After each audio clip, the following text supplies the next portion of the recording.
सबको हमारी तरफ से हो प्रोग्राम आपने देखना शुरू कर दिया जी। सलाम जेके और सलाम जेके की आज की नशियात लेकर आपका मेज़बान इशफा गौहर हाजिर खिदमत है, इस उम्मीद के साथ कि आप रूबसेहत होंगे, खैरियत से होंगे, आफ़ियत से होंगे, फुर्सत में होंगे, क्योंकि बहुत सारे लोगों के लिए आज वीकेंड शुरू हो गया जी। सैटरडे है और 7 तारीख है, 1 जनवरी 2023 है। तो आप चाय की चुस्कियाँ ले लीजिए। मॉर्निंग वॉक से आप आए होंगे तो अब आप ख़बर देखेंगे, तज्जिया देखेंगे, तबसरा देखेंगे और अपना फीडबैक भी हमें देंगे। और फीडबैक के लिए आप याद रखेंगे ना, क्या करेंगे जी, आप आएंगे कहाँ पर? फेसबुक पर, ट्विटर पर, इंस्टाग्राम पर और हमारी ऑफिशियल वेबसाइट www.gulistan.news पर आएंगे, ताकि आप और हम आपस में बात कर सके। अगर बराह रास्त ना कर पाए, लेकिन तहरीरन जो कुछ आप लिख कर हमें भेजेंगे, जो कुछ आप गलतियां हम तक नोट करवाएंगे, आपसे वादा कि आपकी हर बात को हम दिल से तस्लीम करते हैं और उन सभी मामलात पर बगौर जायज़ा लेने के बाद उसे नाफिज भी किया जाता है, जो आप 1 जनवरी से लगातार देख रहे हैं। जिस तरीके का फीडबैक आपका आया है, आपसे वादा था कि 3 ज़ुबानों में आप वेबसाइट देखेंगे। शुरुआत हो गई है, कुछ कमियां भी है उर्दू वाले सेक्शन में। कल भी कुछ दोस्तों की तरफ से कहा गया, इंशाल्लाह कोशिश करूँगा कि आने वाले 1-2 दिनों में वो सारी चीज़ें दूर हो जाए और कुछ नए फॉर्मेट के साथ भी हम आ रहे हैं 1-2 दिन में। तो उम्मीद है कि आप जो बातें हम तक पहुँचा रहे हैं, हम उनको अमली जामा पहनाकर आपके सामने रखें, क्योंकि चैनल आपका है, आवाज़ सिर्फ हमारी है, बाकी सब कुछ फीडबैक जो आप दे रहे हैं उससे हम अमलाने की कोशिश करेंगे। और ये मोहब्बत और ये प्यार आपका लगातार हमारे साथ बने रहे, इसके लिए हम आपसे जनाब तलबगार हैं इस चीज़ के। तो फिलहाल प्रोग्राम का करते हैं जी आगाज़। चूँकि आज 7 तारीख है जनवरी की, और जनवरी की 7 तारीख हमें माजी में बहुत कुछ यादें पड़ा चुकी है और उन यादों को दोबारा ताज़ा करेंगे। मेरे साथी दिल्ली स्टूडियो में मौजूद है रहमत कलीम। शुरुआत करते हैं प्रोग्राम की हिस्ट्री ऑफ द डे से। सलाम जेके देखने वाले तमाम नाज़रीन को रहमत कलीम का सलाम पहुँचे। आज की तारीख़ बहुत ही ख़ास है। कई हवालों से दुनिया भर में न सिर्फ हिंदुस्तान बल्कि अमेरिका, स्पेन, जापान, दुनिया के कई ममालिक में आलमी सतह पर कई ऐसे तारीख़ी वाक़यात पेश आए थे जो दुनिया आज भी याद करती है। आज 7 जनवरी है और कुछ झलकियाँ आपके सामने रखने चाहेंगे ताकि आपको अंदाज़ा हो जाए कि आज के दिन को या आज के तारीख़ को तारीख़ के किताब में क्यों समेटा गया है, क्यों ख़ास तौर से याद किया गया है। तो आपको बता दें कि आज ही का दिन था, साल था 1761, जब पानीपत की तीसरी लड़ाई चल रही थी। उसमें अहमद शाह अब्दाली ने मराठों को शिकस्त दे दी थी। आज ही का दिन था, साल था 1789। अमेरिकी अवाम ने जॉर्ज वाशिंगटन को मुल्क का पहला सदर मुंतखब करने के लिए वोट दिया था। 1859 में आज ही के दिन आखिरी मुगल बादशाह बहादुर शाह जफर II के खिलाफ मुकदमे का आगाज किया गया था। और आज ही का दिन था 1927 में, जब लंदन और न्यूयॉर्क के दरमियान पहली बार टेलीफोनी राब्ता हुआ था। 1944 के साल में आज ही का दिन था जब अमेरिकी फिजाइया ने पहला जंगी जहाज बनाने का ऐलान किया था। 1980 में आज ही का दिन था जब इंदिरा गांधी की भारी अक्सरियत के साथ इंडियन पॉलिटिक्स में, इंडियन गवर्नमेंट में, इक़्तिदार में वापसी हुई थी। 1987 में आज ही का दिन था जब हिंदुस्तान के हसीन क्रिकेटर कपिल देव ने अपना 300वां टेस्ट का विकेट लिया था। और 2015 की आज ही की तारीख थी जब पेरिस में चार्ली हेब्दो मैगजीन के दफ्तर पर हमला किया गया था।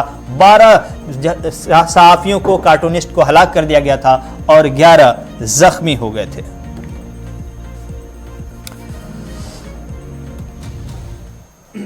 तो तारीख के सफ़हात से कुछ अहम झलकियां आपके सामने रख दी हैं। अब बाज़ाब्ता तौर पर वो सिलसिला शुरू हुआ चाहता है जिसके आप ख़ास तौर से मुंतज़िर हैं, और वो ख़बरों का सिलसिला है। ख़बरों के सिलसिले में सबसे पहले जम्मू कश्मीर के ख़जाने और बजट की बात करेंगे, चूँकि दिल्ली में जो चल रहा है वो है बजट की तैयारी और 1 फरवरी को आम बजट पेश होना है। उससे पहले जम्मू कश्मीर को क्या मिलेगा, जम्मू कश्मीर से पूछ लिया गया है। बिल्कुल, जम्मू कश्मीर के बजट के हवाले से तैयारियां शुरू हो गई है और मरकजी वजारत ख़जाना और मरकजी वजारत दाखिला दोनों इस वक्त राब्ते में है जम्मू कश्मीर इंतज़ामिया से। और जम्मू कश्मीर इंतज़ामिया तैयार है अपनी बजट एलोकेशन को मरकज़ के सामने रखने के लिए। माना जा रहा है कि इस साल जो प्रपोज किया जाएगा, यानी मरकज़ी हुकूमत के सामने, दाखिला वजारत और वजारत ख़जाना के सामने जो बात सामने रखी जाएगी, जो प्रपोजल सामने रखा जाएगा, दैट इज़ 1.2 लाख करोड़ रुपए का बजट का तखमीना लगाया जाएगा जी हमें इतना पैसा चाहिए जम्मू कश्मीर के मुख्तलिफ मामलात को चलाने के लिए, चाहे वो डेवलपमेंटल एस्पेक्ट हो, चाहे वो सिक्योरिटी एस्पेक्ट हो, तो डेट मीन्स 1.2 लाख करोड़ रुपए की बजट एलोकेशन मांगी जाएगी जम्मू कश्मीर इंतज़ामिया से, ये ज़राया हमारे बता रहे हैं। इसके साथ साथ वजारत ख़जाना और जम्मू कश्मीर के जो ज़िम्मेदार हैं इस वक्त बजट प्रिपरेशंस को तैयारियां कर रहे हैं, बजट को बना रहे हैं, उनके बीच में आने वाले दिनों में मज़ीद डिस्कशंस हो सकती हैं और इसमें हतमी शक्ल जो है वो दी जाएगी बजट को।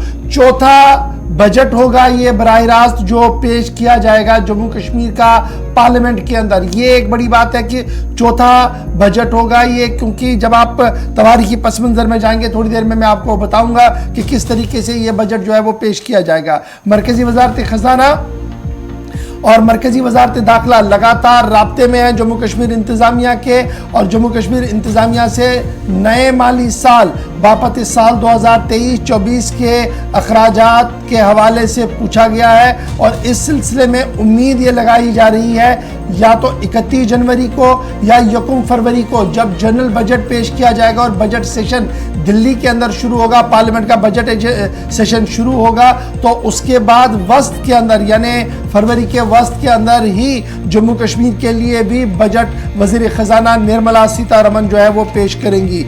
करंट बजट जो हमारा है साल 2022-23 का, ये हमारे पास था 1 करोड़ 12 लाख 950 करोड़ रुपए का, और अब इसमें जो नई एलोकेशंस आ रही हैं वो है 1.1.2 लाख करोड़ रुपए का बजट एलोकेशन यहाँ से जाएंगी जी।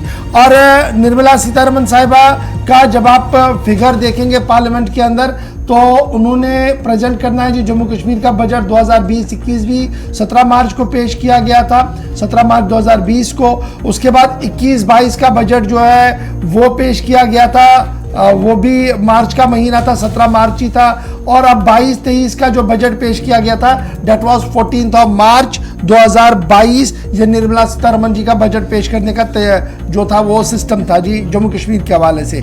बजट 2019-20 को अडॉप्ट किया गया था जी स्टेट एडमिनिस्ट्रेटिव काउंसिल ने। अब जम्मू कश्मीर की हम बात करेंगे। और लास्ट बजट जो खुद जम्मू कश्मीर की साबिका असेंबली के अंदर किया गया था, जब मैं साबिका असेंबली बता रहा हूं तो 2019 से पहले जो रियासत का खदुखाल था जिसमें लद्दाख भी शामिल था और जम्मू कश्मीर भी शामिल था, तो ये पूरा एंटायर जो साबिका रियासत थी, तो लास्ट बजट पेश किया गया था असेंबली के अंदर साल 2018-19 के हवाले से। और उस वक्त के वजीर खजाना डॉक्टर हसीब द्राबू ने पेश किया था budget, Mehbooba Mufti lead government चल रही थी। और फिर जून के महीने में 2018 जून था जब भारतीय जनता पार्टी और पीपल्स डेमोक्रेटिक पार्टी के बीच इख्तिलाफात हुए, विड्रॉ किया गया सपोर्ट, गवर्नेंस रूल थोड़ी देर के लिए लग गया और उसके फौरन बाद जो है असेंबलियां तहलील की कर दी और तब से लेकर अब तक चुनाव नहीं हो पा रहे हैं। और जब चुनाव नहीं हो पा रहे हैं तो मामला सीधे पार्लियामेंट के अंदर चला जाता है, लोकसभा के अंदर चला जाता है माली जो बजट पेश करना है। तो यही वजह है कि जनाब लगातार बजट जो है हमारे जम्मू कश्मीर के पार्लियामेंट के अंदर पेश किए जा रहे हैं। और इस बार भी फरवरी के वस्त में या मिड ऑफ द मार्च जो है ये बजट जम्मू कश्मीर का पेश किया जाएगा निर्मला सीतारमन की तरफ से। उम्मीद ये लगाई जा रही है कि गुड्स एंड सर्विस टैक्सेस की जिस तरीके से ग्रोथ हुई है दिसंबर के महीने में, जो 28% सिग्निफिकेंट ग्रोथ हुई है, उसका फायदा कहीं ना कहीं जम्मू कश्मीर के बजट के अंदर साफ देखने को मिलेगा। और जम्मू कश्मीर का माली बजट जो है वो बढ़ेगा जी। डिस्ट्रिक्ट डेवलपमेंट काउंसिल के चुनाव भी हमारे पास मुकम्मल हुए हैं, ब्लॉकों के चुनाव हमारे पास मुकम्मल हुए हैं, पंचायत हमारे पास मुकम्मल हुए हैं। और इस तरीके से जो पैसा अभी तक कई बार रोका जा रहा था उसकी फराहमी को यकीनी बनाया जाएगा मरकजी वजारत खजाना की तरफ से। इस तरीके की उम्मीद जो है वो लगाई जा रही है। ताहम वजारत खजाना, वजारत दाखिला और जम्मू कश्मीर इंतजामिया के बीच तालमेल बिठाया जा रहा है ताकि बजट को सही तरीके से पेश किया जाए। एक तरफ से ये तो सरकारी बात है। अब जरा इस बजट के स्टेक होल्डर्स की बात करें तो स्टेक होल्डर्स में ट्रेडर्स है, चैम्बर ऑफ कॉमर्स है, ट्रांसपोर्टर्स है, आम लोग हैं, क्या उनके साथ सलाह मशवरा हो रहा है? ये एक बड़ा सवाल है, क्योंकि बात जम्मू कश्मीर की हो रही है। अफसरान बजट बना रहे हैं तो चैम्बर के लोगों के साथ, ट्रेडर के लोगों के साथ और दीगर अंजुमनों के साथ जो लगातार अपना फीडबैक सरकार को दे रहे थे, जब उनके साथ हमने राब्ता किया, रात देर गए, तो उन्होंने कहा कि अभी उस तरीके की कोई फॉर्मल मीटिंग्स या फॉर्मल जो सजेशंस मांगी जा रही थी उस तरीके का कुछ नहीं हो रहा है। लेकिन उम्मीद है कि फॉर्मल एलोकेशन जाने से पहले, प्रपोजल जाने से पहले जम्मू कश्मीर इंतजामिया उन सभी स्टेक होल्डर्स को ऑन बोर्ड लेगी, ताकि जब निर्मला सीतारमण जम्मू कश्मीर का बजट सामने रखे तो उसमें अक्कासी हो जम्मू कश्मीर के लोगों की, न कि अक्कासी हो एडमिनिस्ट्रेशन की और एडमिनिस्ट्रेटिव पॉइंट ऑफ व्यू की। तो बहरहाल अपनी अपनी बात हर जगह है, लेकिन फिलहाल बजट की तैयारियां जोरों पर है, क्योंकि दिसंबर के महीने, जनवरी के महीने में पार्लियामेंट का इजलास शुरू होने जा रहा है, जिसके बाद बजट इजलास होगा और उसी ये सारा इजलास जो होगा बजट इजलास ही होगा, जिसमें मुल्क का बजट भी पेश किया जाएगा, आम बजट पेश किया जाएगा, साथ साथ जम्मू कश्मीर का बजट भी ऐवान के अंदर जो है वो पेश किया जाएगा।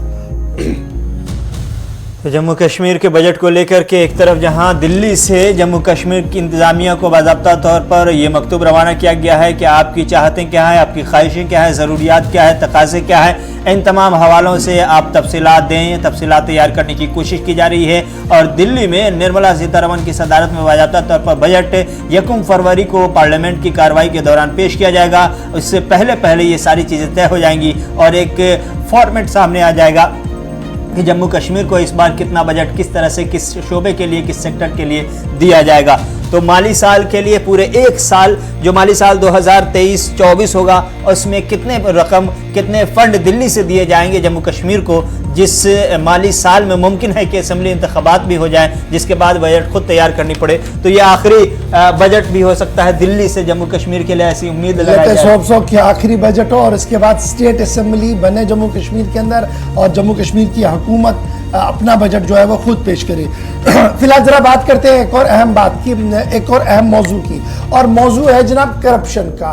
और करप्शन को लेकर तरह तरह की फीडबैक आप भी देते हैं, और जब हम उसको खंगालते हैं तो पता लगता है कि कुछ चीज़ें सही में हैं जो जिन पर गुफ्तगू करना बहुत ज़्यादा ज़रूरी है। हमारे पास एंटी करप्शन ब्यूरो है, उससे पहले स्टेट विजिलेंस ऑर्गेनाइजेशन, 10 तरह के इदारे ज़रूर बनाए गए थे, लेकिन क्या सिर्फ इदारे बनाने से काम होगा, या इदारों के बीच तालमेल होना भी बहुत ज़्यादा ज़रूरी है।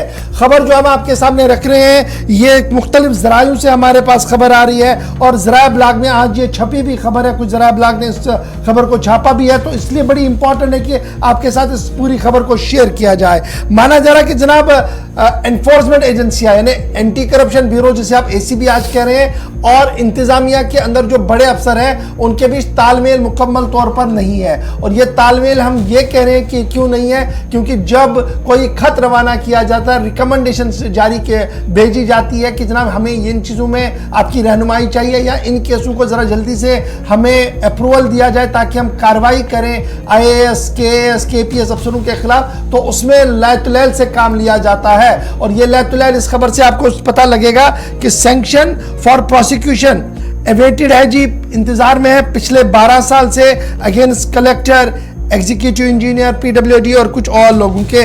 12 साल पहले, यानी जब स्टेट विजिलेंस ऑर्गेनाइजेशन हुआ करता था, उस जमाने में खत लिखे गए, मांगा गया जी कि हमें इजाजतनामा दिया जाए ताकि हम कार्रवाई करें। 12 साल का वक्त लगा जनाब सिविल सेक्रेटरीट के अंदर फाइल को घूमते घूमते, और अभी तक भी कोई हतमी फैसला नहीं आया। अब यह मामला क्या था जिस पर 12 साल लगे हैं? 1 करोड़ रुपया ट्रांसफर किया गया, ये फ्रॉडली पेमेंट की गई, ये उस वक्त के रिकॉर्ड्स को खंगालने से पता लगा है। और ये 1 करोड़ रुपया 8 लोगों के, 8 बेनिफिशरीज को 2010 में दिया गया, और बाज़ाब्ता तौर पर FIR 2011 में रजिस्टर की गई। और उस FIR को मजीद आगे बढ़ाने के लिए जब परमिशन मांगा गया तो वो परमिशन आज तक भी नहीं दिया गया, जिसके बाद मामला अदालत की नज़र भी हुआ, अदालत ने भी रिकमेंडेशन जारी की, हुक्मनामा जारी किया, लेकिन शायद अदालत भी बाद में भूल गई कि उन्होंने कोई इस तरीके का हुक्मनामा जारी किया था। बहरहाल 35 FIR रजिस्टर किए गए 10 साल के दौरान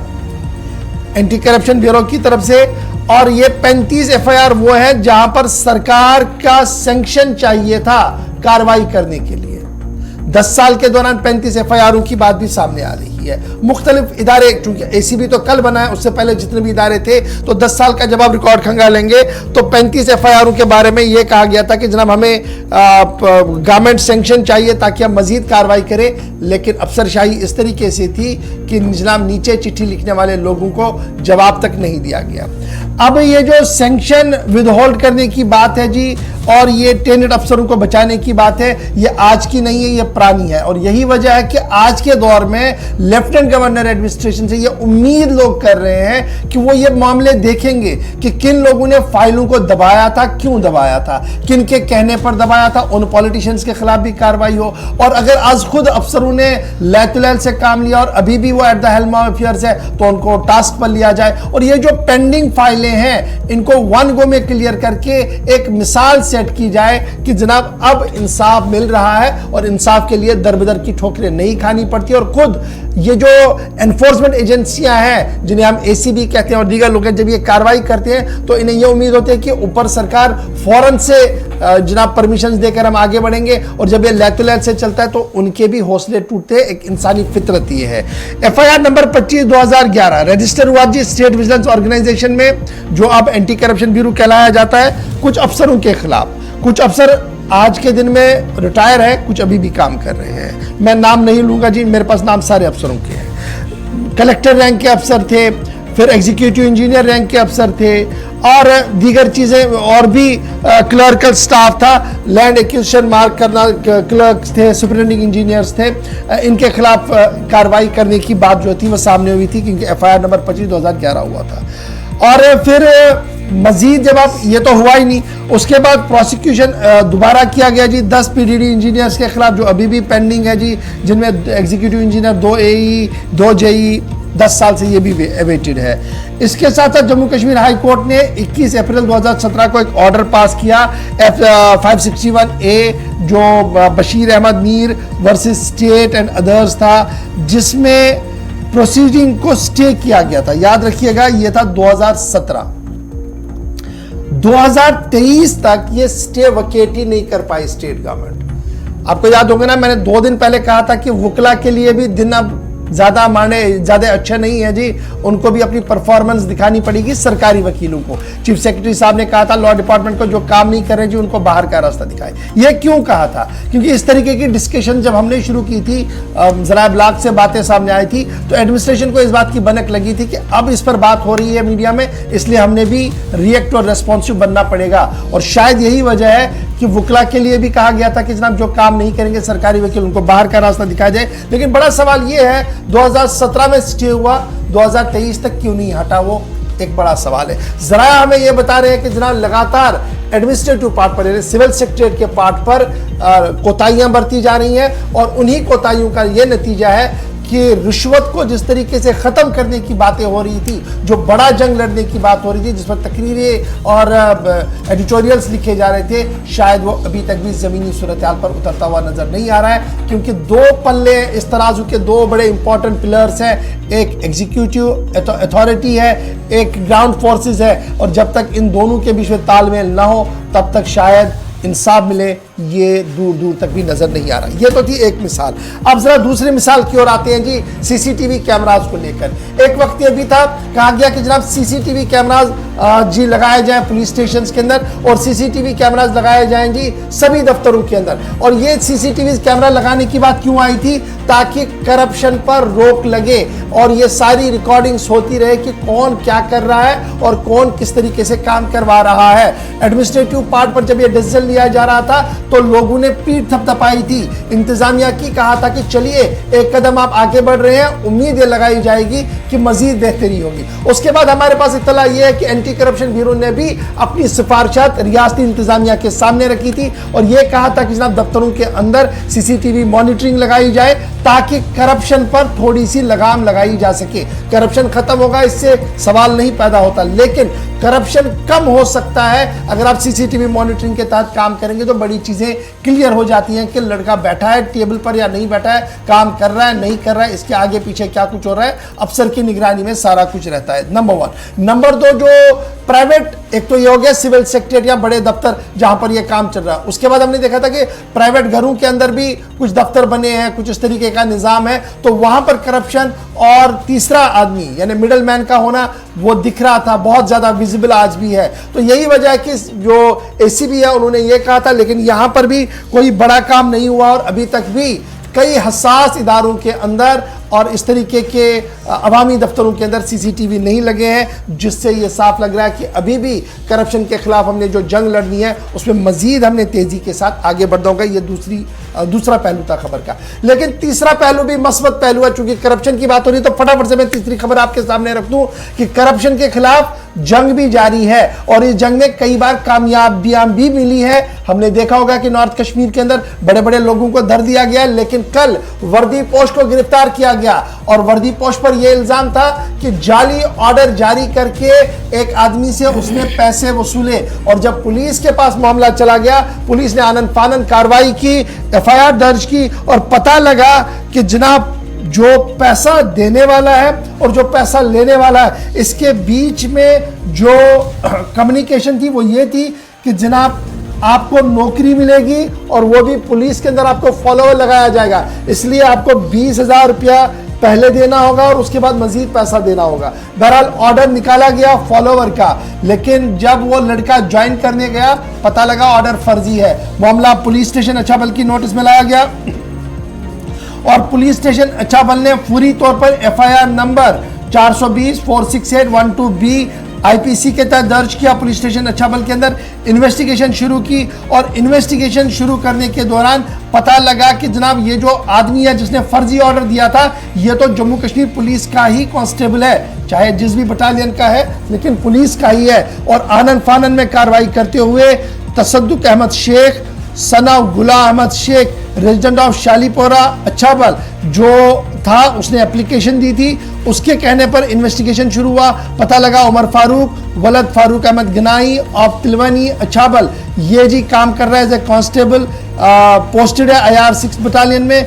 इसने गलत तरीके से जी एक ऑर्डर निकाला जो फर्जी ऑर्डर है फॉलोअर का और उससे पैसे लिए, जिसके बाद पुलिस ने इसको शिकंजे में लिया है, कार्रवाई शुरू कर दी गई है। यहां पर मस्बत कार्रवाई आपके सामने है। अब आगे की कार्रवाई अदालत करेगी, क्या यह सही है या नहीं है।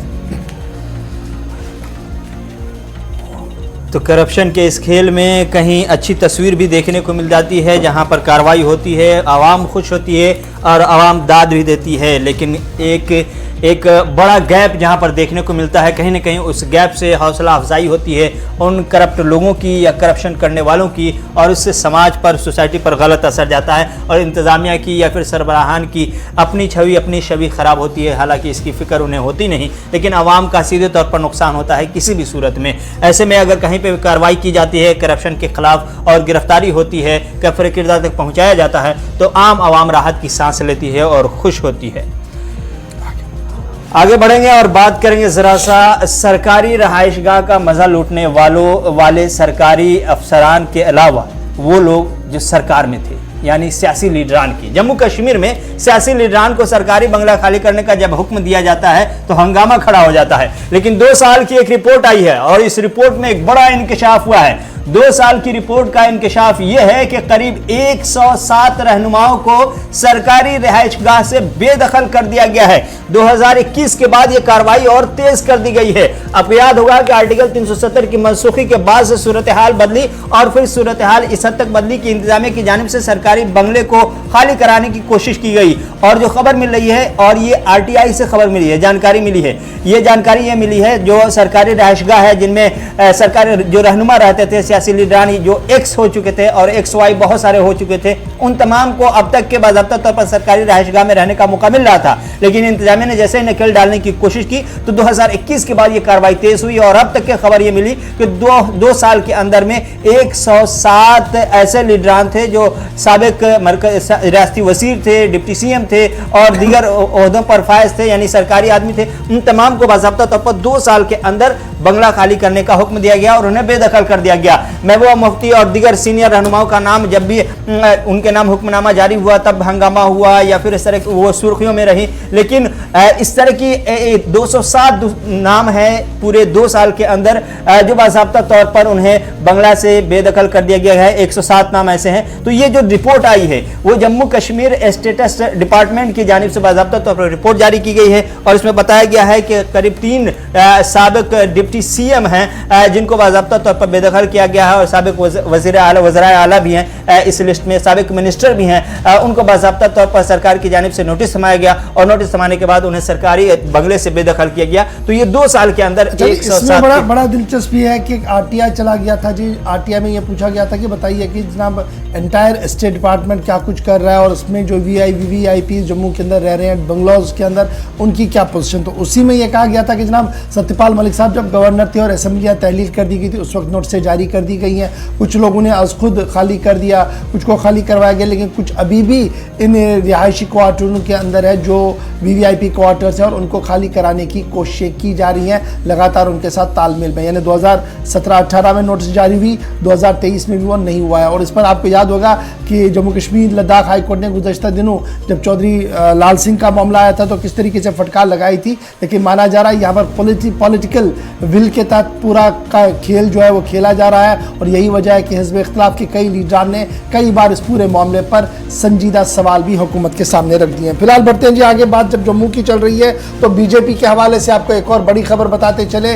कि भारतीय जनता पार्टी ने अपना हंगामी इजलास तलब कर लिया है और यह इजलास इंतहाई अहम माना जा रहा है क्योंकि कोर कमेटी के साथ साथ कुछ और लीडरों को तलब किया गया है ताकि जम्मू कश्मीर की मौजूदा सूरत हाल पर तबादला ख्याल किया जा सके। कौमी जनरल सेक्रेटरी इस इजलास की सरबराही करेंगे। उनकी सरबराही में यह मामला होगा रजौरी से लेकर सिदरा और सिदरा से लेकर मुलाजमीन के मामलात और आने वाले 2024 के चुनावों पर तबादला ख्याल करने के लिए इस मीटिंग को इंतहाई अहम माना जा रहा है। कोर ग्रुप का अहम इजलास 11 जनवरी को भारतीय जनता पार्टी के मरकजी दफ्तर जम्मू कश्मीर के अंदर तलब कर दिया गया है और इस मीटिंग में जहां अहम तरीन फैसले लिए जाएंगे वहीं पर यह माना जा रहा है कि एक क्रूशल मीटिंग जो ऑफिस बियरर्स की बुलाई गई है, यानी उन लोगों की जो ऑफिस बियरर्स हैं, उसके साथ साथ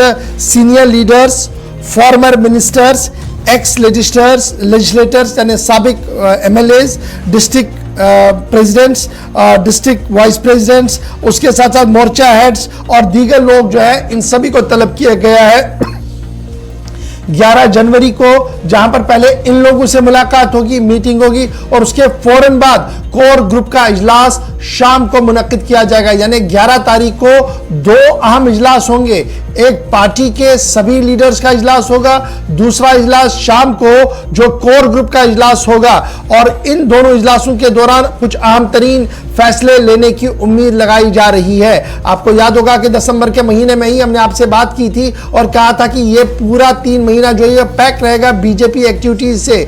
और अब खबर यह है कि भारतीय जनता पार्टी के कौमी जनरल सेक्रेटरी बराए तंजीम BL Santosh, party general secretary Tarun Chugh, मरकजी वजीर Jitendra Singh, in-charge Jammu Kashmir Ashish Sood, party national general secretary doctor Narinder Singh समेत कई लीडर जो है वो इस मीटिंग के अंदर मौजूद रहेंगे। 11 तारीख को पूरे दिन भारतीय जनता पार्टी के हेडक्वार्टर पर ये रहेगी। पार्टी जराये के मुताबिक जो जिन लोगों को दावतनामे भेजे गए हैं एक तो उनसे गुफ्तगू होगी, लेकिन गुफ्तगू कुछ और मामलात पर भी होगी कि पार्टी का स्ट्रक्चर मजीद बेहतर, फाल और मुतहरिक पूरे यूनियन टेरिटरी के अंदर किस तरीके से बनाया जाए। गुज़श्ता दिनों जो मिलिटेंट अटैक डांगरी और रजौरी के अंदर हुआ है उस पर भी तबादला ख्याल करने की बात होगी। सिदरा में जो कुछ हुआ है उस पर भी गुफ्तगू होगी और यूनियन टेरिटरी के अंदर चुनाव हो, विलेज डिफेंस कमेटियां हो, रहबर खेल, रहबर जिलात और दीगर लोगों के जो मामलात है इस पर भी तबादला ख्याल किया जाएगा। 11 तारीख को तय किया गया है बीजेपी की तरफ से कि यहां पर अहम तरीन इजलास होगा। 2 इजलास होंगे, सुबह वर्कर्स इजलास यानी डिस्ट्रिक्ट प्रेसिडेंट, डिस्ट्रिक्ट सेक्रेटरीज और पार्टी के लीडर्स का इजलास और शाम को कोर ग्रुप का इजलास हो गया जिसमें सिलेक्टेड 8 से 10 लोग हैं जो जम्मू कश्मीर की कोर कमेटी है, उनके साथ फाइनल डिस्कशन करने के बाद दिल्ली के साथ भी राब्ता होगा। इधर खबर यह भी है कि कल भी एक अहम तरीन इजलास दिल्ली के अंदर मुनक्किद होने जा रहा है जिसमें जम्मू कश्मीर की सूरत हाल के हवाले से तबादला ख्याल किया जा रहा है और कुछ अहम लीडरों को दिल्ली तलब किया गया है ताकि जम्मू कश्मीर के हवाले से हिकमत अमली को तरतीब दिया जा सके। जम्मू कश्मीर में एक तरफ जहां बीजेपी की तरफ से मीटिंग का दौर चल रहा है,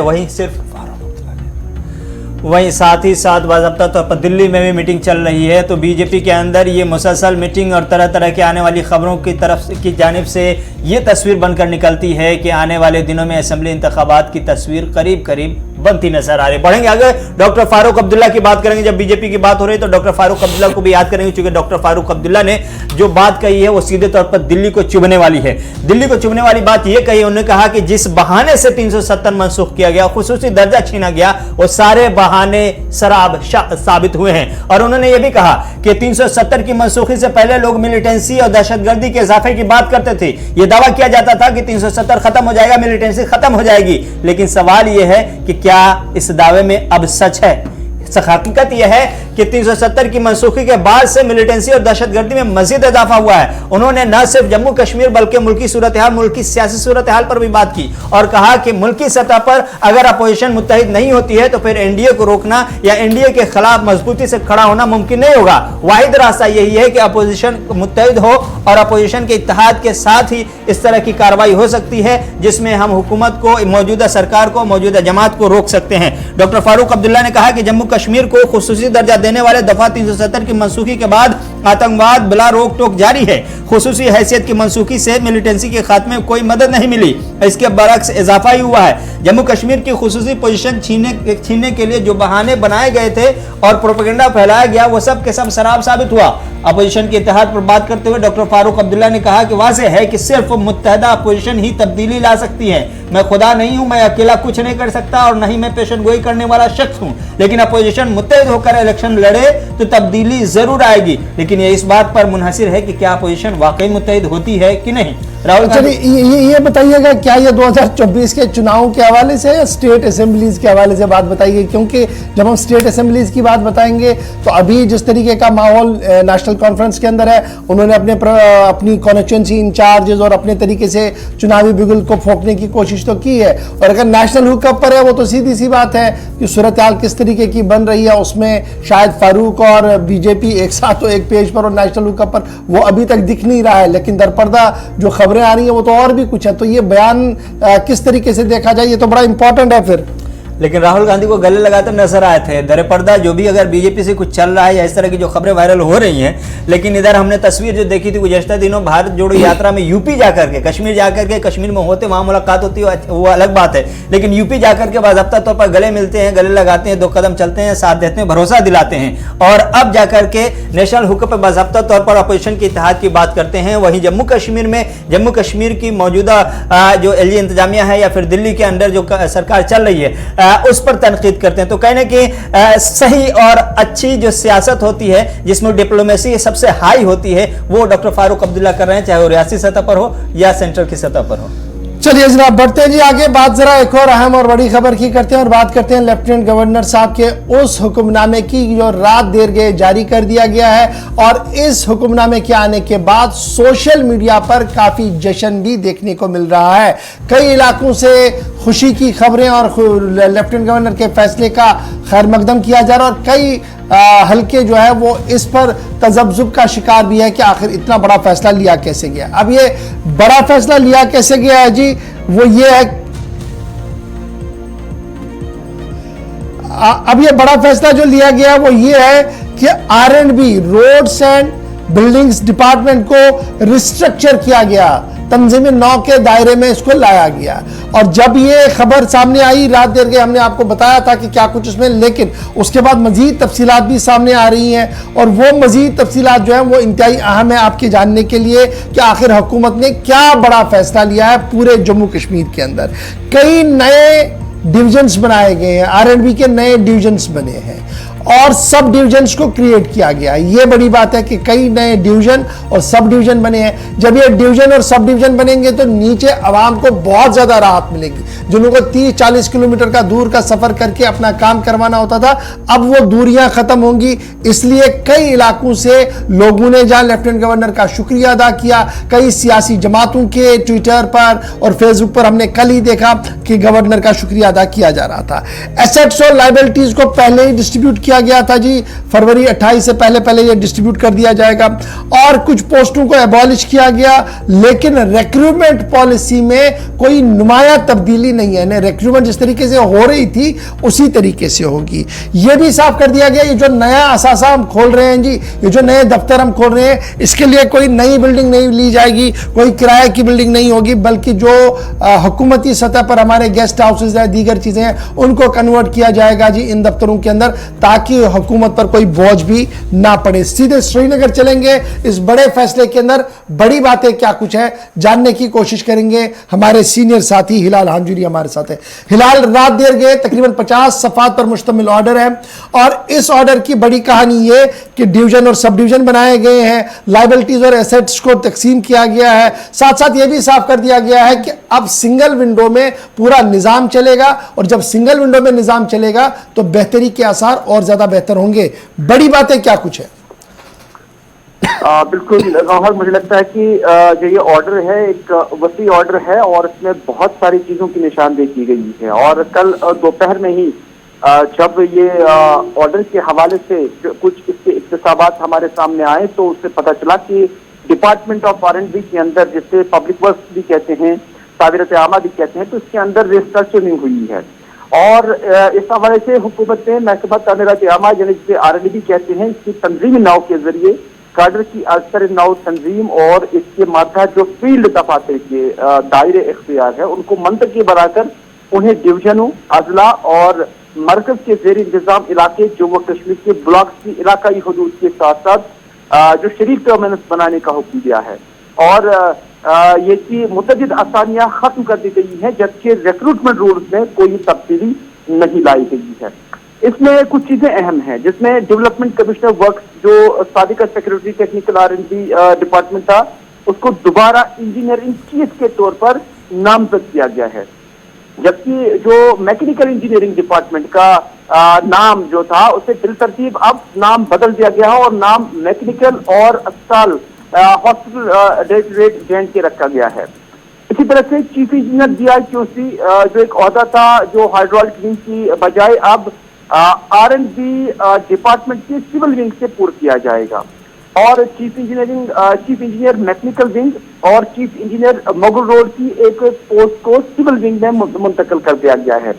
इसके अलावा हुकूमत ने स्कॉट, जिसने शेर Kashmir university of agriculture sciences Jammu और शेर Kashmir university of agriculture sciences Kashmir और सिक्किम सोरा, जो कि इंडिपेंडेंट इदारे हैं, इनकी चीफ इंजीनियरिंग की 3 पोस्टों को डेपुटेशन पोस्ट से ड्यूटी पोस्ट पर तब्दील करने का हुक्म दिया है। और इन पोस्टों को महकमों के मुतालिक जो जमशुदा इंजीनियरिंग विंग है उससे जो है खत्म कर दिया गया है। इसके अलावा जो मैकेनिकल इंजीनियरिंग को जम्मू जोन के अलावा R&D के सिविल विंग में बर्फ साफ करने और दीगर कामों के लिए तैनात किया जाएगा। हर चीफ इंजीनियर जो सिविल का है R&D जोनल ऑफिस में एक एग्जीक्यूटिव इंजीनियर मैकेनिकल होगा, जबकि हर सुपरिटेंडिंग इंजीनियर यानी सिविल R&D सर्कल ऑफिस में एक AE मैकेनिकल होगा, जबकि हर एक executive engineer civil R&D division office के दफ्तर में एक AE मैकेनिकल होगा और हर असिस्टेंट एग्जीक्यूटिव इंजीनियर के दफ्तर में एक JE मैकेनिकल अब रहेगा। इसके अलावा हुकूमत ने जो जम्मू कश्मीर की जो हुकूमत है, लेफ्टिनेंट गवर्नर इंतजामिया है, उन्होंने executive engineer civil 36, assistant executive engineer 56, assistant engineer 19 और जूनियर इंजीनियर 82 और ड्राफ्ट सिविल 48 की डेपुटेशन पोस्ट को ड्यूटी पोस्ट में तब्दील करने का हुक्म दिया है, जबकि मुतल्लिका महकमों के इंजीनियरिंग विंग से इन पोस्टों को खत्म किया गया है। इसी तरह से बहुत सारी चीजें हैं जो इसमें तब्दीली लाई गई है, लेकिन जो एसेट्स हैं जिसमें सड़कों, पुलों और इमारतों जो जिम्मेदारी और महादू की तकसीम की मशक पूरी तौर पर शुरू हो जाएगी और 28 फरवरी तक या इससे पहले यानी 28 फरवरी साल 2023 से कबल या 28 फरवरी तक जो है इसकी अमल मुकम्मल की जाएगी और इस तकसीम के दौरान सीडी ब्लॉक का दायरा इख्तियार रहनुमा उसूल होगा। और ऑर्डर में कहा गया है कि मौजूदा डाक बंगलों, मायना की झोपड़ियों, महकमा R&B के जो रेस्ट हाउसेस है वो नहीं बनाए जाएंगे, बल्कि उन्हें दफातर के तौर पर इस्तेमाल किया जाएगा, जिसका आपने खुद भी जिक्र किया है कि जो किराए की जो बिल्डिंग हायर करना है, ये जो डिपार्टमेंट है या सरकार ने उन्हें कहा कि इस पर पैसा खर्च ना किया जाए, आवाम का पैसा बचाया जाए और जितने भी रेस्ट हाउसेस हैं उसको इन दफातर के तौर पर इस्तेमाल किया जाए। बहुत बहुत शुक्रिया हिलाल हंजूरी तफसीलात फराम करने के लिए। इंतजामिया ने जो फैसला लिया है उसकी तफसीलात फराम कर रहे थे श्रीनगर ब्यूरो हिलाल हंजूरी। बढ़ेंगे आगे, खबरें और भी हैं और बहुत काम की खबरें हैं। बढ़ते हैं आगे और बात करते हैं मौसम की। मौसम की सूरत हाल अब और बदलती हुई नजर आ रही है और मौसमी सितम से जम्मू कश्मीर की आवाम परेशानी है। तो जम्मू कश्मीर में मौसम का सितम, मौसम का कहर जारी है और अब बर्फबारी का सिलसिला भी शुरू होता हुआ दिखाई दे रहा है। मगरबी हवाओं का बाज़ाब्ता झोंका और इस तरह से इसमें बर्फबारी रोजमर्रा की जिंदगी पूरी तरह से आवाम की मुतासिर होती हुई दिखाई दे रही है। एक हफ्ते तक मगरबी हवाओं का असर रहेगा। महकमा मौसमियात की जानिब से पेशन गोई कर दी गई है। लद्दाख और मुगल शहरा को बंद कर दिया गया है चूंकि बर्फबारी इस हद तक हुई कि लद्दाख और मुगल शहरा पर ट्रैफिक के लिए कोई गुंजाइश नहीं बची। इंतजामिया के हाथ पांव फूल गए और सब कुदरत के सामने, मौसम के सामने सरेंडर करना पड़ा। नतीजे में दोनों मुगल शहरा, दोनों जो नेशनल हाईवे हैं वो दोनों के दोनों बंद हैं। इधर श्रीनगर हाईवे पर एक तरफा ट्रैफिक की खबर मिल रही है, मजीद अपडेट आना बाकी है। लेकिन मौसम की वजह से जिस तरह से बर्फबारी अब शुरू हुई है वादी कश्मीर में और जम्मू के हिल एरिया में, वहां बाज़ाब्ता तौर पर सफेद चादर में पूरा एरिया, पूरा इलाका, पूरा खित्ता लिपटता हुआ नजर आ रहा है। तो इस तरह से वादी कश्मीर के में बाज़ाब्ता तौर बर्फबारी का आज से आगाज हुआ चाहता है और इस बर्फबारी में एक हफ्ते तक के मगरबी हवाओं का असर रहेगा और इन हवाओं के असर से जिस तरह की मुश्किलात, जिस तरह की परेशानियां होती है, उसे जम्मू कश्मीर की आवाम और खास से वो सयाह जो जम्मू कश्मीर का दौरा या जम्मू कश्मीर की सयाहत कर चुके हैं, इस मौसम में का लुत्फ उठा चुके हैं, उन्हें इस मौसम में मुश्किलात क्या कुछ आती हैं, दिक्कतें क्या। 7 जनवरी से 14 जनवरी तक मौसम अबरालूद रहने के बीच बारिशें और बर्फबारी की पेशन गोई कर दी गई है और शबाना दर्जा हरारत में बेहतरी होने के बाद ठंड से लोगों को थोड़ी सी राहत मिल सकती है, ये महकमे मौसमियात का मानना है। इधर जब आप दिल्ली, पंजाब, उत्तराखंड, हिमाचल और जम्मू कश्मीर की बात करेंगे तो धुंध और घने कोहरे का असर जो है वो साफ नजर आ रहा है। दिल्ली के एयरपोर्ट पर यानी इंदिरा गांधी एयरपोर्ट पर जब आप बात करते हैं, वाहिद एयरपोर्ट जो दिल्ली का है, अभी तक तकरीबन 30 से ज्यादा डोमेस्टिक डिपार्चर फ्लाइट जो थी दिल्ली एयरपोर्ट पर वो डिले हो रही है क्योंकि लगातार धुंध है, विजिबिलिटी कम है। और 12 ऐसी जहाज हैं जिन्होंने आना था, अराइवल जिनका था वो भी डिले हो गई है जी, ये मुख्तलिफ जगहों से उन्हें आना था। तो ये दिल्ली का हाल है जहां पर गैजेट्स, इक्विपमेंट्स और सभी चीजें लगी हुई है। रेल सर्विस ये हाल है कि सुबह जो रेल दिल्ली आनी थी 5 या 6 बजे, वो तकरीबन 2 से 2.5 घंटे डिले हो रही है। और इसी तरीके से नॉर्थ की ओर जाने वाली यानी जम्मू जाने वाली रेल सर्विस भी बुरी तरह से मुतासिर हो रही है। और जम्मू से भी यही खबर है कि जनाब धुंध और कोहरे की वजह से सुबह अबूर मरूर काफी मुश्किल होता है, लेकिन दिन में आहिस्ता आहिस्ता करके फिर मौसम का मिजाज बदल रहा है। श्रीनगर चलेंगे, हमारे साथ फैसल रियाज इस वक्त हमारे साथ है। फैसल, आज से पेशन गोई है और खबर यह भी है कि इदारों ने दफ्तर, ये जो इदारे जितने भी हैं वो काफी मुतहरिक दिख रहे हैं, चाहे फ्लड कंट्रोल डिपार्टमेंट की हम बात करें, चाहे महकमे मौसमियात की हम बात करें या फिर हेल्थ डिपार्टमेंट की बात करें। क्या कुछ तैयारियां इस वक्त चल रही हैं? और इस वक्त जब हम बात कर रहे हैं, अपडेट करें जी हमारे नाजरीन को जो जम्मू कश्मीर से बाहर हैं, जो जम्मू कश्मीर आना चाहते हैं, किस तरीके का मौसम है और क्या कुछ बैगेज में आना चाहिए उनके साथ? देखिए, बिल्कुल अगर हम सर्दियों की बात करें या विंटर्स की बात करें तो कुछ दिनों से ही लगातार देखा जा रहा है कि जो तापमान है वो माइनस के नीचे चला जा रहा है। तो अगर इस वक्त की बात करें तो इस वक्त हालांकि श्रीनगर में अबर आलूदा है, बारिशें नहीं हो रही है, बर्फबारी नहीं हो रही है, हालांकि लेकिन जो हायर रीच से जम्मू कश्मीर के खास कश्मीर वादी में वहां पे हल्की फुल्की बर्फबारी जो है स्टार्ट हो चुकी है। लेकिन फिलहाल श्रीनगर में जो है या बाकी प्लेन एरिया जो है वहां पे इस वक्त मतलब अबर आलूदा है और बारिशें नहीं हो रही। हालांकि जिस तरीके से आपने कहा कि तैयारी किस तरीके की, पहले आपको पता होगा कुछ दिनों पहले हेल्थ डिपार्टमेंट की तरफ तरफ से एडवाइजरी जारी की गई थी।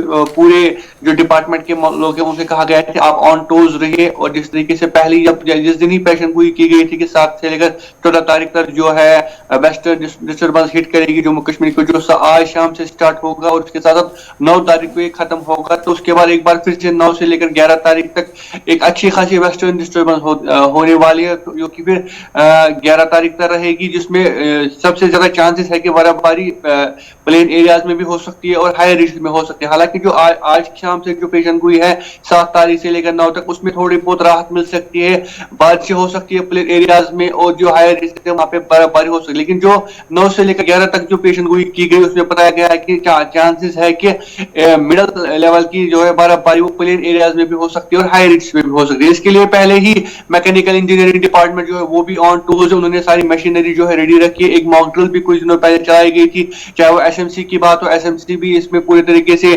मुतहरिक है, और खासकर जो मैकेनिकल इंजीनियरिंग डिपार्टमेंट है जो कि पूरे जम्मू कश्मीर को बर्फ हटाने का काम करते हैं या बाकी जो इमरजेंसी सर्विस होती है उसको करते हैं, तो वो भी पहले से ही जो है वो ऑन टोज है। इस बीच अगर रोड्स की बात करें तो जो नेशनल हाईवे है या जो जिला पास है उसके साथ जो मोग रोड है उसको बंद कर दिया गया है, साथ साथ जो साधना टॉप है, सिमटन टॉप है, इनको भी फिलहाल एहतियाती तौर पर जो है अथॉरिटीज ने बंद किया गया और किसी को वहां पे इजाजत नहीं है जाने की। ताहम आम लोगों से गुजारिश की गई है कि अगर आपको नेशनल हाईवे पे जाना है या बाहर जाना है तो पहले आप ट्रैफिक डिपार्टमेंट से आप एडवाइजरी ले सकते हैं। अच्छा जी, जो फैसल ये बताइए कि जो श्रीनगर का सूरत हाल ये होती थी कि सुबह शाम जबरदस्त शिद्दत की सर्दी देखते थे, झील के किनारे मुंजमद होते थे क्योंकि रात का दर्जा हरारत गिर जाता था। मेरे पास जो इतला है वो यही है कि रात का दर्जा हरारत तकरीबन -5 के आसपास रह चुका है।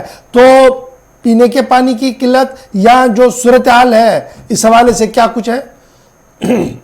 देखिए बिल्कुल वो तो वैसी की वैसी, जैसे हम हर साल देखते हैं कि जैसे ही माइनस होता है तो उसके बाद पानी के जो नल है वो जम जाते हैं। खासकर अगर डल लेक की बात करें तो आज वहाँ के किनारे जो है या अंदरून डल जो है वो जम गया था और उसके साथ जो बाकी वाटर बॉडी थे वो भी जम गए। तो इसे हम साफ जाहिर कह सकते हैं कि जो नल है वो भी आमतौर पर जो है जम गए थे और पीने के पानी के लिए जो बहुत ही प्रॉब्लम इस वक्त आम लोगों को हो रही है क्योंकि जो तापमान है वो माइनस में चला गया है। बहुत शुक्रिया जी फैसल ज्वाइन करने के लिए, बताने के लिए कि उम्मीद यह है कि आज से बर्फबारी होगी और उस बर्फबारी से थोड़ी सी राहत जो है वो मिल सकती है क्योंकि दर्जा हरारत में थोड़ी सी बेहतरी उससे देखने को मिलेगी। लेकिन एक बड़ा मसला ये है, जब ठंड बढ़ती है तो हम नए नए आलात का इजाद करते हैं जी गर्मी लेने के लिए, और उन आलात में गैस की बुखारियां भी इस्तेमाल होती है। एंटायर जम्मू कश्मीर क्या बल्कि अब ये पूरे नॉर्थ का हाल यही बना है कि जनाब गैस की बुखारियां इस्तेमाल कर रहे हैं। लेकिन मुआलिजीन की तरफ से अलार्म बेल बजा दिया गया है और मुआलिजीन का मानना है कि जिस तरीके से गैस बुखारियों का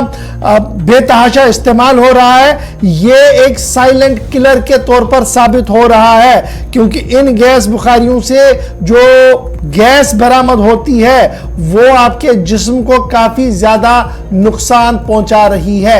यही वजह है कि मुआलिजीन जहां एक तरफ से इस पर अलार्म बेल बजा रहे हैं वहीं पर कह रहे हैं कि वेंटिलेशन की कमी भी कई बार ये देखने को मिली कि मौत तक हो गई है और इसे साइलेंट किलर के तौर पर देखा जा रहा है। सीधे श्रीनगर डॉक्टर निसारुल हसन साहब मारूफ मुअल्लिज है हमारे साथ ज्वाइन करेंगे, उनसे बात करेंगे कि आखिर यह मामला जो है इतना संगीन क्यों है और जिस तरीके से लगातार मुअल्लिजीन कह रहे हैं कि जनाब गैस की हीटर जो आप अपने घरों में रख रहे हैं इसको मोहतात अंदाज में चलाइए वरना ये साइलेंट किलर है, आहिस्ता आहिस्ता करके आपको इससे काफी नुकसान होगा।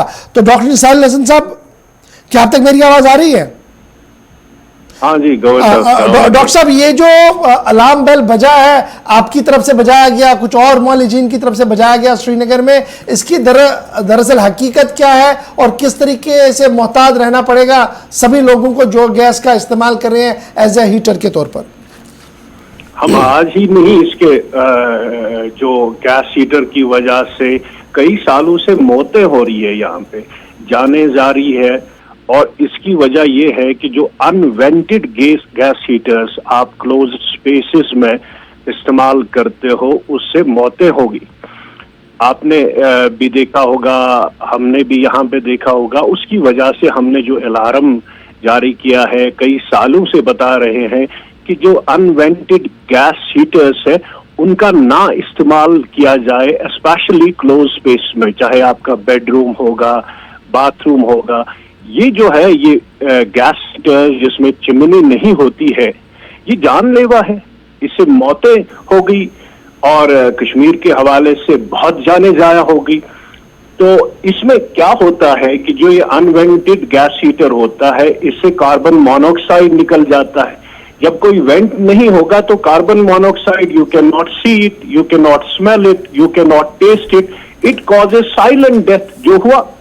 तो इसीलिए हमने एक एडवाइजरी जारी की कि जो गैस हीटर्स अनवेंटेड है उनका ना इस्तेमाल हो घरों में।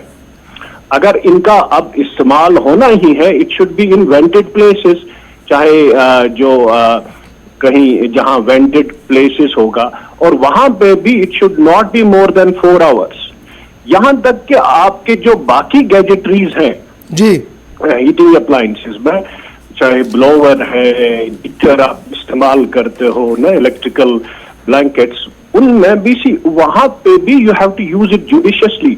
हमने कई एक मेडिकल प्रोफेशनल खोया, इलेक्ट्रिकल ब्लैंकेट वहां पे शॉर्ट हो गया। हमने कई लोग एस्फिक्सिया से जो ब्लोवर लेके रात को सोते थे विदाउट वेट।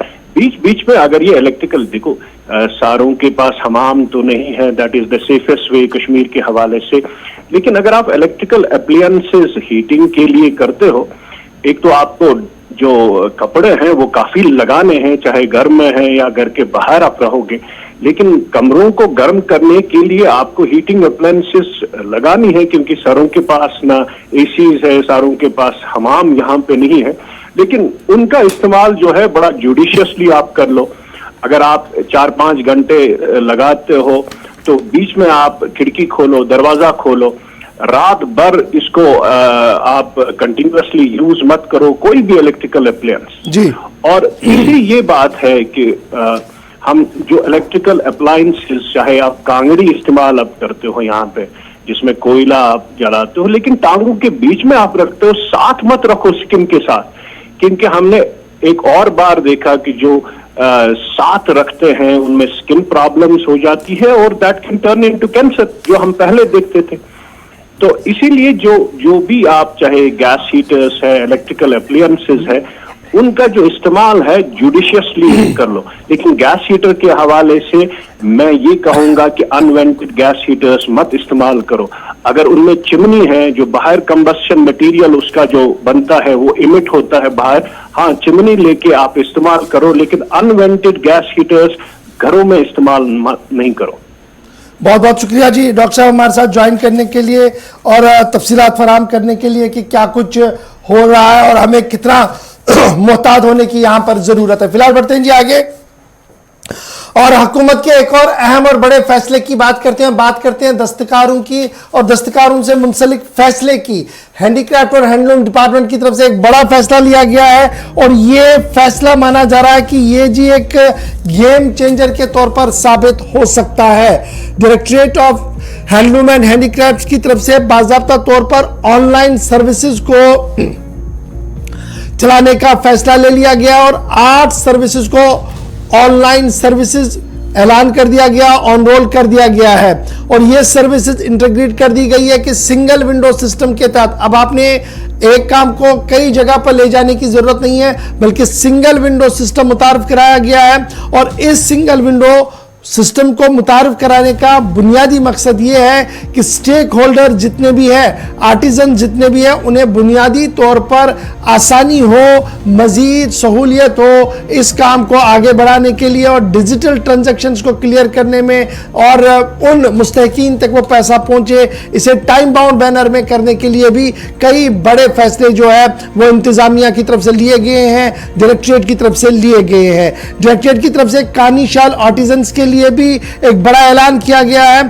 साथ साथ ये भी कह दिया गया है कि जो जितने भी ऑनलाइन सर्विसेज को चलाने की बात कही गई है ये दरअसल एक ही छत के नीचे चलेंगी, एक ही अम्ब्रेला के नीचे चलेंगी और जितने भी केसेस होंगे अब उन्हें टाइम बाउंड मैनर में एड्रेस करने की कोशिश की जाएगी। एक बड़ा फैसला है, इस फैसले को जरा आप तक मजीद गहराई के साथ पहुंचाएंगे क्योंकि हजारों की तादाद में जम्मू कश्मीर के अंदर लोग जो हैं वो आर्टिजन्स हैं, तरह तरह का काम कर रहे हैं और इस बार हुकूमत ने एक बड़ा फैसला लिया है कि इन हुनरमंदों को, इन दस्तकारों को मजीद राहत मिल सके, ताकि ये काम घर घर से निकलकर मार्केट तक आए और दुनिया तक आए, और इसके लिए मजीद बेहतरी के आसार ढूंढे जाए।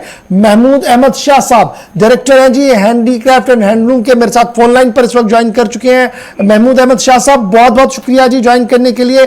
बड़ा इंपॉर्टेंट डिसीजन हमारी नजर में इसलिए क्योंकि जब हम दस्तकारों से बात कर रहे थे, हुनरमंदों से बात कर रहे थे, तो उनकी काफी देर से इस तरीके की बातें सामने आ रही थी, और आपके साथ भी लगातार मशावरत और मीटिंग्स का सिलसिला उनका चला है, और अब आहिस्ता आहिस्ता करके कुछ चीजें स्ट्रीमलाइन हो रही है। जनवरी का महीना है, साल का पहला महीना ही है अभी, और कुछ ही दिन हुए हैं। इस बीच हुकूमती सतह पर आपने जो बड़े फैसले लिए हैं, क्या ये फैसले हैं, कितना फायदा इससे दस्तकारों को होगा? शुक्रिया।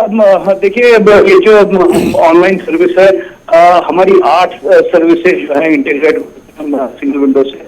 तो सिंगल विंडो एक कॉमन प्लेटफॉर्म है जिसपे कोई भी सर्विस कोई भी सिटीजन अवेल कर सकता है, और उसको मल्टीपल वेबसाइट्स पे या पोर्टल्स पे जाने की जरूरत नहीं है। तो इसी हवाले से जो है ये 8 सर्विसेज है, चाहे वो आर्टिजन रजिस्ट्रेशन हो, चाहे वो financial assistance to cooperative societies हो, चाहे वो एक्सपोर्ट इंसेंटिव हो, कार्बन स्कीम हो, तो या एजुकेशन स्कीम हो, तो जितनी भी हमारी स्कीम है वो ऑनलाइन है। और हमने जो है तो हमारे ट्रेनिंग से जो ट्रेनिंग सेंटर्स में ट्रेनिंग करते हैं, तो उनकी हमने रजिस्ट्रेशन ऑनलाइन रजिस्ट्रेशन स्टार्ट की है। उसमें ये है कि जो हमारे काम करते हैं तो उनका हमने पहले कैपेसिटी बिल्डिंग करके उनको सिखाया कि कैसे अप्लाई करना है, और रजिस्ट्रेशन हमने कल से स्टार्ट कर दी। हमारी कोशिश ये है कि जो रजिस्ट्रेशन का प्रोसेस वो इजी हो, स्ट्रीमलाइंड हो, तो इससे हमें बड़ी आसानी होती है कि डाटा कैप्चर करने में। एक सेंट्रलाइज्ड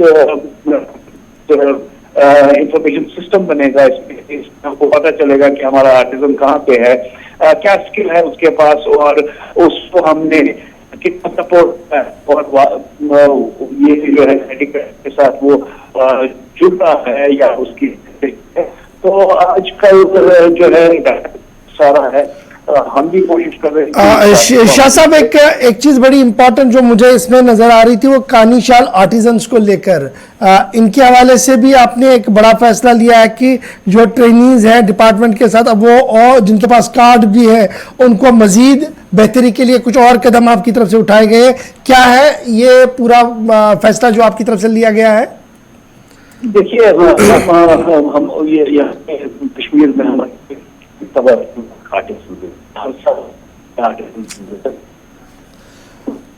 मैं माफी चाहूंगा महमूद अहमद शाह साहब, आपकी आवाज कट रही है। मैं दोबारा कोशिश करूंगा कि आपके साथ राब्ता हो सके, दोबारा से मिलाइए जरा फोन लाइन को, ताकि ये मामला जरा क्लियर हो जाए कि आर्टिजन्स के लिए, स्पेशली कानीशाल आर्टिजन जो है, जो ट्रेनीज हैं, उनके लिए क्या कुछ किया जा रहा है। और फिर ग्रीवेंस रिड्रेसल सेल बनाने की भी बात सामने रखी गई है कि जनाब ग्रीवेंस रिड्रेसल सेल बनाई गई है, और इसमें सभी स्टेक होल्डर्स के मुतालबात मामलात को देखा जाएगा कि किस तरीके से आगे बढ़ाया जाएगा। तो कहीं ना कहीं कोशिश की जा रही है इस बार की, इस साल में यानी 2023 में आर्टिजन जितने भी हैं, स्पेशली कश्मीर प्रोविंस के जो लोग हैं, जो इसके साथ जुड़े हुए हैं, शहर के लोग हैं, गांव देहात के लोग हैं, उनके काम काज को जो है वो सही तरीके से आगे बढ़ाया जाए। महमूद साहब, मैं माजरत चाहूंगा चूंकि आपकी ऑडियो कट रही थी, इसलिए दोबारा से आपसे गुफ्तगू करूंगा।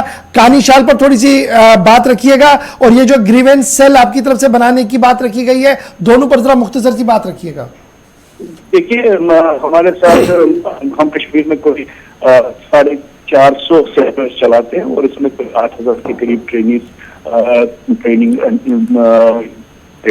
तो पहले हमने इसमें हमारे कानी के सेंटर्स चलते हैं, तो इसमें हमने पहले जो है इन्फो सिस्टम्स हमने ट्रेनिंग की रजिस्ट्रेशन से स्टार्ट किया, और धीरे धीरे हम बाकी को भी जो हमारे स्टार्ट हुआ कल से, और ये जो है हमारे डिस्ट्रिक्ट में भी चलेगा, और सारे उनको ये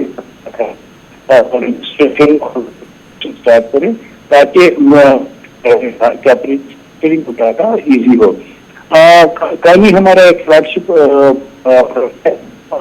तो कानी उसका एक्सपोर्ट पोटेंशियल भी बहुत है। हम जो है 2200 हम एक्सपोर्ट करते हैं, उसके अलावा कार्य। चलिए बहुत शुक्रिया जी। चूंकि दोबारा से वही ऑडियो प्रॉब्लम है, मैं कोशिश करूंगा कि दिन में आपके साथ दोबारा रब्ता हो सके और हम इस पूरे मामले पर गुफ्तगू कर सके, ताकि हमारे आर्टिजन जितने भी हैं उन्हें यह पता लगे कि हुकूमती सतह पर क्या कुछ किया जा रहा है। फिलहाल वक्त हो गया जी यहाँ पर छोटे से ब्रेक का। ब्रेक के फ़ौरन बाद आपके सामने हाजिर रहेंगे तो आपको बताएंगे कि सहाफ़ियों के लिए भी एक खबर है, जम्मू कश्मीर के सहाफ़ियों के लिए, जो 2019 के बाद एक अच्छी खबर उनके लिए है। फिर आपको ये भी बताएंगे कि ड्रग्स को लेकर क्या कुछ किया जा रहा है और किस तरीके से नोट से जारी की गई, और फिर कुछ मुल्की सतह पर भी कुछ अहम तरीन बातें जो आपके साथ हम शेयर करेंगे। आपकी फोन कॉल्स को आज जरूर शामिल प्रोग्राम करेंगे। आप बने रहेंगे हमारे साथ। छोटा सा ब्रेक के फौरन बाद हाजिर होते हैं।